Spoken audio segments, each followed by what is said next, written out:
फौजी और जो सिविल तंसीबात हैं उसको निशाना भी नहीं बनाना चाहता कोई भी मुहिब वतन पाकिस्तानी, और बानिया पाकिस्तान की रिहाइश गाह या उनसे मंसूब जो यादगारें हैं उनको नजर आतिश कोई मुहिब वतन पाकिस्तानी नहीं करता। बिलाखिर नाज़रीन, वो हथौड़ा जो 1 साल और 1 माह पहले तहरीक इंसाफ पे मारा गया था, अब वो अपनी पूरी शिद्दत से टकराया है। पीटीआई का धड़न तख्ताज हो गया। Brick by brick, piece by piece या बिट बाय बिट, एक के बाद एक ईंट गिरी है। भाई साहब, नून लीग की तरफ से कहा जा रहा है कि हमने सालों भुगती, महीनों जेलें भुगती, इनके रहनुमा जो है वो पार्टियां छोड़ रहे हैं एक एक। वो काम जो 75 बरसों में हमारा दुश्मन भी ना कर सका, वो कैसे हो गया। बहुत से ममालिक हैं जहां आवाम में पाए जाने वाले कह लें गुस्से को उन ममालिक के दुश्मनों ने कामयाबी के साथ पहले तो खाना जंगी में तब्दील किया,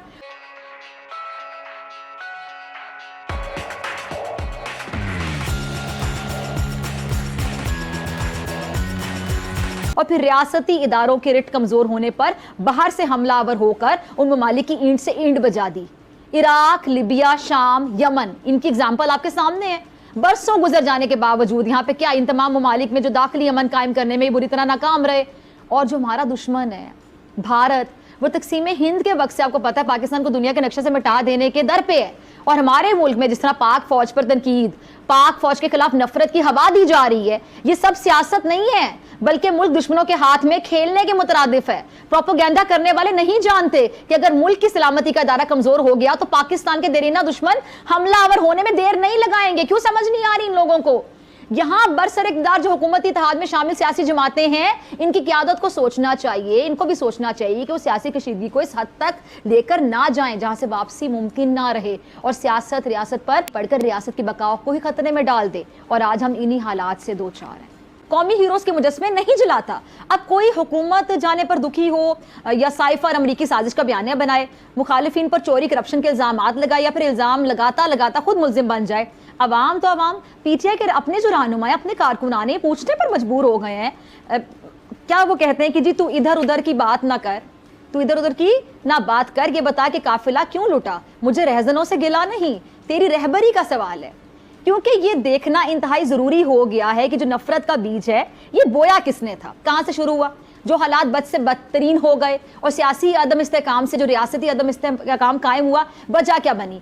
इमरान खान साहब के लोग एक के बाद एक प्रेस कॉन्फ्रेंसेस कर रहे हैं, पार्टी को छोड़ रहे हैं, कोई सियासत कोई छोड़ रहा है। ये जो पार्टी में कामरियत थी, एक अलग कहानी समझ आ रही है। फैजुल चौहान साहब की प्रेस कॉन्फ्रेंस सुनी होगी कि खान साहब, कुछ लोग हैं जो खान साहब के बहुत करीब होते हैं और फिर कुछ लोग हैं वो दूर हो जाते हैं, लेकिन जो आपके लीडर होते हैं उन तक तो सबकी रसाई होनी चाहिए। तो नहीं कि कुछ एक टोला जो है वो बहुत ज्यादा करीब होगा, दूसरे को कटवा दिया जाएगा, तो फिर ऐसे लोग कितनी देर तक कॉर्नर रहेंगे और फिर देखें कितना कुछ वो बेचारे बोलने पर मजबूर हो गए। बिस्मिल्लाहिर्रहमानिर्रहीम। ये एक दिन में तो नहीं हुआ होगा ना सब कुछ। नहीं देखिए, बिल्कुल ये जो वाकयात हुए, जो डिस्टेंस हो रहे हैं, जो पीटीआई के लोग जो छोड़ रहे हैं, देखिए जो लाइन, रेड लाइन क्रॉस हुई वो 9 मई के जो वाकयात हैं उसमें तो बिल्कुल मुहिब वतन पाकिस्तान की बात है। कोई यानी कि वो मैं समझता हूँ लोगों को लग रहा है कि ये एक ऐसी लाइन क्रॉस होगी जो नहीं होनी चाहिए थी। एक जो फयाजुल हसन साहब ने बात की, वही बात वाडा साहब करते हैं। और वो क्या करते हैं कि एक जत्था है जो मिसगाइड कर रहा था इमरान खान को, लेकिन यहाँ तक तो देखें ये इनका मौक़िफ़ है। मैं समझता हूँ जो लीडर होता है ये उसकी लीडरशिप के ऊपर होता है कि वो एक जत्थे को अपने ऊपर नाफिज होने देता है या नहीं होने देता। लीडरशिप स्किल्स का फिर ये इम्तिहान, बिल्कुल लीडरशिप स्किल्स का इम्तिहान है। और फिर जिस तरह का आप लोगों को अपने इर्द गिर्द रखेंगे उसी क्वालिटी के आपको जो है वो मशवरे मिलेंगे। अगर आप वो मशवरे आपको ले भी डूबेंगे। बिल्कुल। तो मैं समझता हूँ कि ये एक उनकी जो लीडरशिप, लेकिन यहाँ मैं ये भी समझता हूँ कि जहाँ इमरान खान के इर्द गिर्द ऐसे लोग थे, वहाँ उन्होंने खुद ऐसे लोगों को जगह दी कि वो उनके सामने आए। तो ये एक देखें कॉम्बिनेशन है। और मैं समझता हूँ बदकिस्मती से ये कोई खुशी का मकाम नहीं है जो आज हो रहा है कि एक पार्टी से लोग एक एक करके झड़ रहे हैं, बेजार हो गए, झड़ रहे हैं। लेकिन देखें जो 9 मई को जो तोहफा इस कौम को मिला, वो मेरे ख्याल से 75 साल में ऐसा वाकया नहीं हुआ। और उसकी जो आपने कहा कि हमें जानना होगा कि ये कैसे हुआ, तो ये आपने जब सिखाया लोगों को कि ये आलमी साजिश है, ये जो हुकूमत आई जब इनकी नो कॉन्फिडेंस के जरिए, तो आलमी साजिश का क्या मतलब था? इसका मतलब था कि रियासत मिल गई एक बैरूने मुल्क कुव्वत के साथ। इसका मतलब है मतलब बाकायदा तकारीर करके लोगों की जहन साजी की गई, जहन साजी की गई। अब इसका मतलब है कि जो आपकी एजेंसीज थी, जो अफवाज थी, वो भी उसका हिस्सा थे। तो जब आप लोगों को ये चीज़ें सिखाएंगे और बाद में टोटली मुकर जाएंगे, आप लोगों को कहेंगे ये मुझे कत्ल करना चाहते हैं, और फिर पसे पर्दा आप उनसे जो है वो राब्ते कायम करने की कोशिश करेंगे, जब आप लोगों को कहेंगे कि रेड लाइन इमरान खान है और अगर ये क्रॉस हो गई तो फिर कुछ नहीं बचेगा,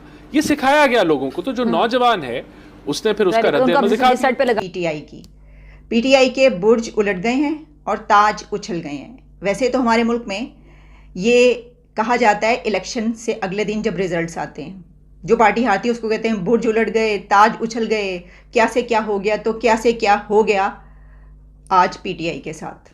इसकी वजह यह है कि डॉक्टर शीरी मजारी से लेकर फैयाजुल हसन चौहान तक सब ने बारी बारी टेलीविज़न स्क्रीन पर नमूदार होकर ये फरमाया है कि वो पीटीआई छोड़ रहे हैं, और कुछ ने पीटीआई छोड़ने का ऐलान किया है, जबकि उनमें से कुछ लोगों ने, पॉलिटिशियंस ने ये कहा है कि वो सियासत ही छोड़ रहे हैं। वो खैर बात कह रहे हैं सियासत को, एक्टिव सियासत से अब वो दूर हो रहे हैं, ये कहना था उनका। आज सुबह इमरान खान की पेशी थी, लेकिन मैंने आपके लिए प्रोग्राम इसलिए नहीं किया क्योंकि मुझे कल से ही पता था कि इमरान खान को आज अरेस्ट नहीं किया जाएगा। इमरान खान खुद भी जानते थे आज उनकी गिरफ्तारी नहीं होगी। जो एक हफ्ते के दौरान हुआ है हमारी सियासत में, आप क्या समझते हैं कि आज फिर उनको रेंजर्स भेजे जाते उनको पकड़ने के लिए, और फिर हंगामा आराई शुरू हो जाती बड़ी मुश्किलों से, तो ये तूफान थमा है। वो जिस तरह हम देखते हैं ना फिल्मों में, मंगोल जो थे वो जब आते थे तो वो एक गर्द और गुबार उड़ता था, तूफान उड़ता था, और उसमें पता नहीं क्या क्या तहस नहस हो जाता था। और फिर जब वो नज़र नहीं आते थे, इतनी तेज़ रफ्तार होते थे, निकल जाता था जब उनका कॉन्वॉय, तो उसके बाद पता चलता था कि ये क्या हो गया, बर्बाद हो गया ये तो पूरे का पूरा शहर।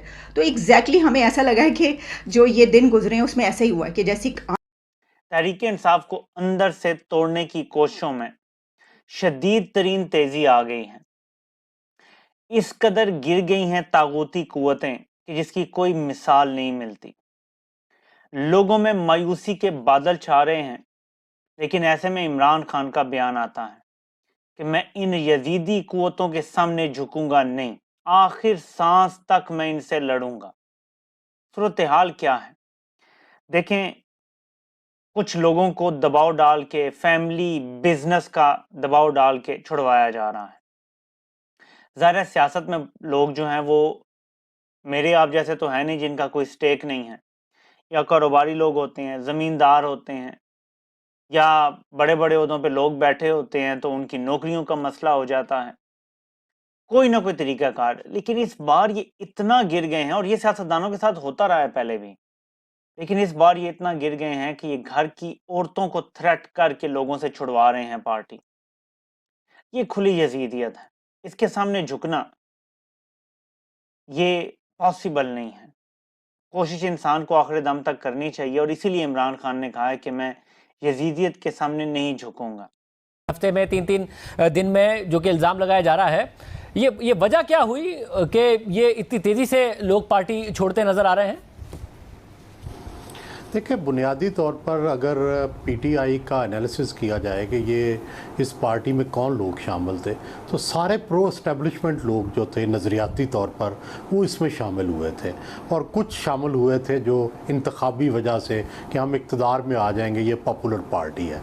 तो अब दोनों को सूट नहीं कर रहा। जो प्रो एस्टेब्लिशमेंट थे वो एंटी एस्टेब्लिशमेंट पॉलिटिक्स कर नहीं सकते। हर एक की अपनी मजबूरियाँ हैं, कई लोगों का नज़रियाती मसला भी है, कई लोगों ने तजर्बे से ये सीखा हुआ है कि एंटी एस्टेब्लिशमेंट पॉलिटिक्स जो है वो नुकसान देती है, उसमें कैदें भुगतनी पड़ती हैं, उसमें मुश्किलात आती हैं। तो मेरा ख्याल है कि ये बुनियादी वजह है कि नज़रियाती दरार आ गई है पीटीआई के अंदर। यानी उसकी बेसिकली तो उसने सारी पॉलिटिक्स की, जब इक़्तिदार में रही तो प्रो एस्टेब्लिशमेंट, अब एंटी एस्टेब्लिशमेंट। इतनी जल्दी से इस पार्टी को जो है वो चेंज करना नज़रियाती तौर पर ये मुमकिन नहीं रहा, इसलिए मेरा ख्याल है कि लोग जो हैं वो छोड़ रहे हैं।